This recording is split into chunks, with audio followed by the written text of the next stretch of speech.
Hello everyone, எல்லோரும் எப்படி இருக்கீங்க? இன்றைக்கி ஒரு டின்னர் டைம் விலாக் தான் பார்க்க போகிறீங்க.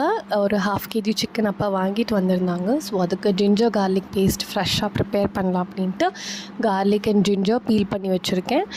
அண்ட் இந்த விலாக் ரொம்ப இன்கம்ப்ளீட்டாக இருக்கும், ஸோ கொஞ்சம் மன்னிச்சுக்கோங்க. ஸோ ஏன்னா அதுக்குள்ளே என்னோடய அன்எக்ஸ்பெக்டட் கெஸ்ட் என்னோடய ஃப்ரெண்ட்ஸ் வந்துட்டாங்க. ஸோ அதனால் என்னால் விலாகை கம்ப்ளீட் பண்ண முடியல. ஸோ ஜிஞ்சர் கார்லிக் பேஸ்ட்டாக இருக்க போயிட்டு என்னடா சிக்கனுக்கு வந்திருக்குதுன்னு பார்க்குறீங்களா? அதை அரைச்சி அந்த பக்கம் வச்சுருக்கேன். இது நான் கொஞ்சம் சிக்கன் நாளைக்காக எனக்கு சில்லி சிக்கனுக்காக மேரினேட் பண்ணி வச்சுருக்கேன்.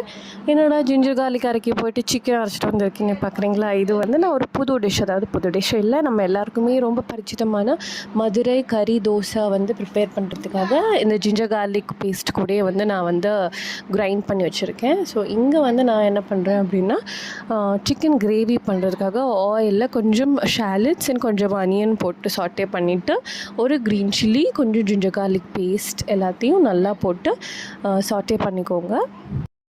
ஆக்சுவலி நான் அப்பா கிட்டே ஜஸ்ட் 1/2 kg சிக்கன் போதும்னு சொல்லியிருந்தேன். ஏன்னா நாங்கள் ஒரு 4 பேர் தானே இருக்கோம், நைட் டைம் வேறு, எல்லோரும் நிறைய எடுத்துக்க மாட்டோங்கிறனால. பட் சடன்லி என்னோடய ஃப்ரெண்ட்ஸ் வித் ஹிஸ் ஃபேமிலி வந்துட்டாங்க. ஸோ இந்த 1/2 kg சிக்கன்லேயே நான் நிறைய டிஷ் பண்ணி அவங்களுக்கு சர்வ் பண்ணிவிட்டு அவங்களும் ரொம்ப ஹாப்பி.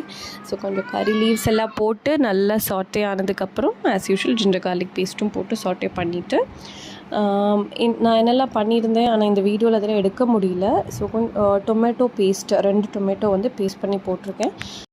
சிக்கன் கிரேவி ப்ளஸ் கறி தோசை சொன்னேன் இல்லையா, மதுரை கறி தோசையும் செஞ்சு கொடுத்துருந்தேன். ஸோ நல்லா சாட்டே ஆனதுக்கப்புறம் எல்லா பவுடர்ஸையும் போட்டு அதுலேயும் சிக்கனையும் போட்டுக்கலாம். பவுடர்ஸ் அப்படின்னா சில்லி பவுடர், கொரியாண்டர், டர்மரிக் போட்டு தண்ணி ஊற்றி தேங்காய் பால் விட்டு ஒரு 2 விசில்ஸ் விட்டிங்கன்னா கிரேவி ரெடி ஆகிடும்.